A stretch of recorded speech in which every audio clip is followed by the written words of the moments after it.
ہیں کہ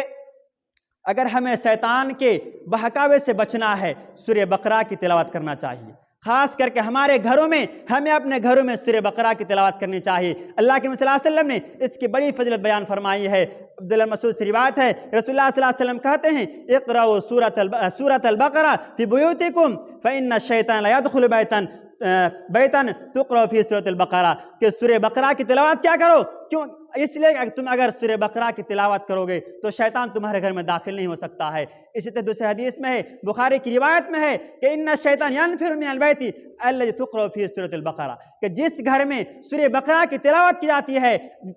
جاتی ہے اس گھر میں شیطان داخل نہیں ہو سکتا ہے۔ شیطان اس گھر میں داخل نہ ہونے سے نفرت کرتا ہے۔ اگر سورہ بقرہ کی ہم آپ تلاوت کریں گے تو ہم شیطان کے بہکاوے میں نہیں آ سکتے ہیں، ہمیں شیطان کے بہکاوے سے ہم بچ سکتے ہیں۔ اسی طرح سے شیطان سے بچنے کے لیے جو دوسری اللہ رب العالمین اللہ کے نبی صلی اللہ علیہ وسلم نے جو بتایا ہے، اللہ کے نبی نے بتایا ہے اگر ہمیں سورہ بقرہ کی آخری دعات کی تلاوت کریں، اگر سورہ بقرہ کی ہم آخری دعات تلاوت کریں سورہ بقرہ کی، تو ہمیں اس سے بھی شیطان سے چھٹکارا مل سکتا ہے۔ جیسا کہ اللہ کے نبی صلی اللہ علیہ وسلم نے فرمایا ہے کہ الآیتان من آخر سورۃ البقرہ من قرأہما فی بیت کفا من قرأہما فی لیلۃ کفاتہ، یہ بھی بخاری مسلم شریف کی حدیث ہے۔ اللہ کے نبی صلی اللہ علیہ وسلم کہتے ہیں جو شخص سورہ بقرہ کی سوتے وقت جا کر کے، جب انسان سونے کے لیے جاتا ہے بستر میں، اگر وہ کوئی شخص سورہ بقرہ کی آخری دعا تلاوت کرتا ہے تو اس سے بھی شیطان سے محفوظ ہو سکتا ہے۔ اور دعا اس طرح ہے آمن الرسول بما انزل الیہ من ربہ کل آمن باللہ وملائکتہ وکتبہ ورسولہ لا نفرق بین احد من رسولہ وقالوا سمعنا وطعنا غفرانک ربنا وإلیک المصیر۔ لا یکلف اللہ نفسا الا وسعها لها ما کسبت وعلیہا مکتسبت ربنا لا تؤاخذنا، آیت نمبر 285-86۔ اللہ کے وسلم کہتے ہیں اگر کوئی شخص یہ دونوں آیت اگر سونے کے لیے جائے اور سوتے وقت اگر یہ دعا پڑھ کر سو جاتا ہے تو شیطان اسے کبھی بھی کسی برے خیالات میں، کسی برے سپنوں میں بہکا نہیں سکتا ہے، نہ اس کا برا خیالات، نہ برے ڈراونے خوف اس کے نہیں دیکھ سکتا ہے۔ اس کے اللہ رب العالمین نے اس کی بڑی فضیلت بیان فرمائی ہے۔ سامعین اکرام، اسی طرح سے شیطان سے بچنے کے لیے اللہ رب العالمین نے یہ بتایا ہے کہ نبی کریم صلی اللہ علیہ وسلم کہتے ہیں اگر کوئی شخص آیت الکرسی سوتے وقت اگر آیت الکرسی پڑھتا ہے تو اس کی بڑی فضیلت بیان فرمائی گئی ہے۔ اگر کوئی شیطان سے محفوظ ہونا چاہتا ہے، اللہ کے نبی صلی اللہ علیہ وسلم کہتے ہیں کہ یہ قرآن کریم کی سب سے عظیم کیا آیت ہے، قرآن کریم کی یہ آیت الکرسی سب سے عظیم آیت ہے۔ اگر کوئی شخص اس آیت کو پڑھ کر کے سو جاتا ہے اس پر کامل ایمان کے ساتھ، تو اس کے ساتھ، اس بندے کے ساتھ یا کسی بھی انسان کے ساتھ کبھی برا ہو ہی نہیں سکتا ہے۔ یہ جو آیت ہم نے پڑھا سورہ بقرہ کی تلاوت کرنا، اسی طرح سے آیت الکرسی کا پڑھنا، اسی طرح سے جو تیسری چیز سورہ بقرہ کی آخری آیت دو آیت پڑھنا، اگر انسان اس پر عمل کریں، اگر ان پر اپنے زندگی میں اسے اپنائیں، اگر اس پر عمل کرتے رہے، سوتے اٹھتے وقت اگر یہ کام کرے، ہم انسان شیطان ضرور بچ سکتے ہیں۔ سامعین اکرام، اسی طرح سے ہم آج کل بہت چیزوں کو آج کل سننے ملتا ہے، ایکسیڈنٹ ہونا۔ ہم ایسے کہہ سکتے ہیں، اللہ کے نبی صلی اللہ علیہ وسلم بیان کرتے ہیں جب تمہیں گھر سے سفر کے لیے نکلو تو ضرور دعا پڑھ کر کے اللہ کا نام لے کر نکلنا چاہیے۔ اس سے کیا ہوتا ہے، اللہ کے نبی کہتے ہیں اگر تم میں سے کوئی شخص اللہ کا نام لے کر گھر سے نکلتا ہے، اللہ تعالیٰ اس کی حفاظت کی ذمہ داری، اس کے جو بھی معاملات ہوتے ہیں اور جو بھی شیطان کے برے اثرات ہوتے ہیں اس پر ہٹا دیا جاتا ہے۔ اور دعا یہ ہے بسم اللہ توکلت لا حول ولا قوت الا باللہ۔ ہم میں سے اکثر لوگ اس دعا کو بہت اچھی طرح سے جانتے ہیں اور اس پر ہم لیکن عمل نہیں کرتے ہیں۔ ہم گھر سے گاڑی لے کر نکلتے ہیں، راستے میں ایکسیڈنٹ ہو جاتا ہے۔ کیوں؟ ہماری ذہن ایکسیڈنٹ آخر ہونے کا کارن کیا ہے؟ جو ایک مین کارن ہے، ہم لاپرواہی اختیار کرتے ہیں۔ کیوں؟ ہمیں لاپرواہی کون کراتا ہے؟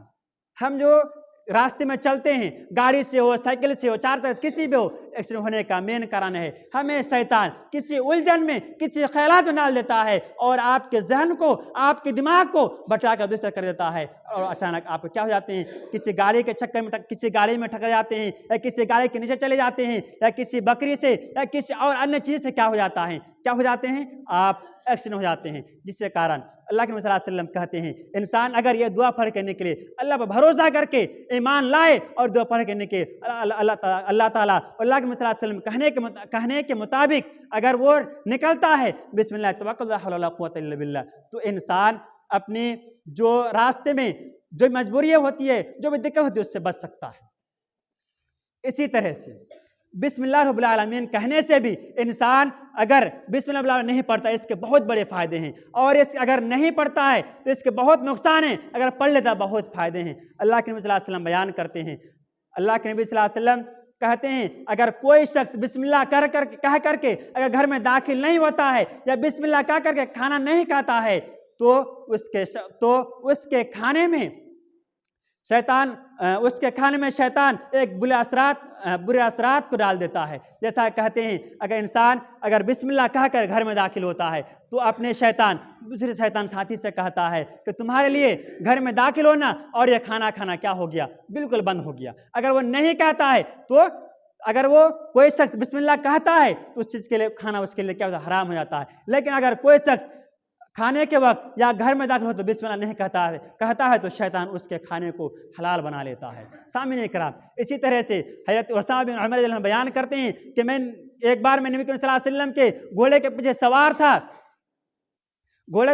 था तो मेरा घोड़ा जरा फिसला तो उसामा कहते हैं मैंने कहा कि शैतान का बुरा हो, तो नबी करीम सल्लल्लाहु अलैहि वसल्लम कहते हैं कि बल्कि तुम ये ना कहो कि शैतान का बुरा हो, अगर तुम कहते हो कि शैतान का बुरा हो तो शैतान गुस्सा से होकर के वो मकान की तरह बड़ा हो जाता है और ये कहता है वो अपनी शक्ति का, अपनी बहादुरी का वो मुआजना करता है कि हमने अपनी शक्ति से तुम्हें क्या कर दिया, घोड़े से गिरा दिया या तुम्हारे घोड़े को फिसला दिया या अन्य चीज़ से मैंने तुम्हें गिरा दिया। लेकिन नबी सल्लल्लाहु अलैहि वसल्लम कहते हैं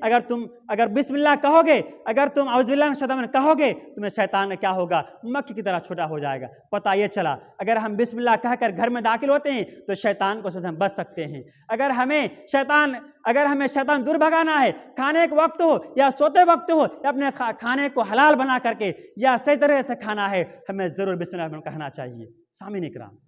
इसी तरह से शैतान को भगाने के लिए, शैतान से महफूज रहने के लिए जो चौथी चीज़ बताया गया है, चौथी और छठी चीज़ बताया गया है, हम इंसान को चाहिए कि ला इलाहा इल्लल्लाह लहुल मुल्क व हुवा अला कुल्लि शैइन कहना चाहिए। ला इलाहा इल्लल्लाह वहदहु ला शरीका लहू लहुल मुल्क व हुवा अला कुल्लि शैइन कहना चाहिए। इसका मतलब ये होता है अगर कोई शख्स अगर ये दुआ पढ़ता है तो रब्बुल आलमीन उसकी बरकत से, उस चीज़ की वजह से रब्बुल आलमीन उसे क्या कर देता है, शैतान को वसवसों से दूर कर देता है। जैसा कि अबू हुरैरा रिवायत करते हैं, रसूलुल्लाह सल्लल्लाहु अलैहि वसल्लम कहते हैं अगर कोई शख्स दिन में ये 100 मरतबा कह लेता है तो रब्बुल आलमीन उसे 100 गुलाम आज़ाद करने का सवाब देता है और उसे 100 ने क्या उसे लिख दी जाती है और उसके 100 बुराई मिटा दी जाती है। सामने कराम, कितनी बड़ी फजीलत है कि इंसान अगर ये दुआ पढ़ लेता है, इस दुआ पढ़ने के कारण उसे 10 गुलामों को आज़ाद करने का सवाब मिलता है और उसे 100 नेकियां भी मिल जाती है और प्लस उसे गुलामों से भी आज़ाद, उसे उसकी 100 बुराइयां भी मिटा दी जाती है और उसे सुबह से लेकर के शाम तक उसके शैतान का सरा से महफूज हो जाता है। सामने इकराम, पता क्या चला, हमें दिन औकात, दिन में चाहे रात में हो चाहे सुबह हो, किसी भी वक्त हमें इस दुआ को ज़रूर अपनाना चाहिए, हमें जिसके कारण बहुत से फायदे हैं। 100 नेकियां मिली, 100 बुराई मिटा दी गई, इससे बड़ा और फजीलत क्या हो सकता है। सामने इकराम, हम लोगों से एक बहुत बड़ी गलती होती है कि हम अल्लाह के नबी सल्लल्लाहु अलैहि वसल्लम कहते हैं कि तुम लोग अपने घरों को कब्रिस्तान नहीं बनाओ। इसका मतलब ये है तुम जो फ़र्ज नमाज होती है उन्हें तुम मस्जिद में अदा करो और जो तुम्हारी नमाजों के सुनन होता है, जो नवाफिल होते हैं, उन्हें तुम घरों में पढ़ो। इसके कई फ़ायदे बताया गया है। पहला चीज़ बताया गया है अगर आप घर में सुन्नत और नवाफिल पढ़ते हैं तो आपको अपने घर को कब्रिस्तान बनाने से आज़ाद करना हो गया। दूसरी चीज़, उसमें फरिश्ते क्या होते हैं, नाजिल होते हैं, रहमत के फरिश्ते भी आते हैं और फरिश्ते आकर आपके लिए दुआएं करते हैं, जिसके कारण आप बहुत सी बुराइयों से, बहुत बीमारियों से बच सकते हैं। सामने इकराम, पता ये चला हम तो मुसलमान भाई नमाज तो पढ़ते हैं लेकिन कोशिश करें आज से ये आदत बनाएं कि हम अपने कम से कम 2 रकात जो नवाफिल हो या सुन्नत तो घर जाकर अदा करें। जैसे नबी सल्लल्लाहु अलैहि वसल्लम ने कहा है अगर आप घर में नमाज पढ़ते हैं, सुन्नत अदा करते हैं तो आपके घर कब्रिस्तान से मुक्त हो सकता है। سب کو پتا ہے قبرستان میں نماز نہیں ہوتی ہے. اگر آپ گھر میں نماز نہیں ہوتی تو قبرستان کو گھر سے موازنہ کیا, کیوں اگر گھر میں آپ نماز ادا نہیں کرتے ہیں, سنت نہیں پڑھتے, اس لیے اللہ کے نبی صلی اللہ علیہ وسلم نے گھر کو قبرستان سے تعبیر کیا گیا ہے. اس لیے ہم مسلمان بھائیوں کو چاہیے ہم گھر میں بھی سنت اور نوافل کو کم از کم 2 رکعت ادا کرنے کی کوشش کریں گے. آمین.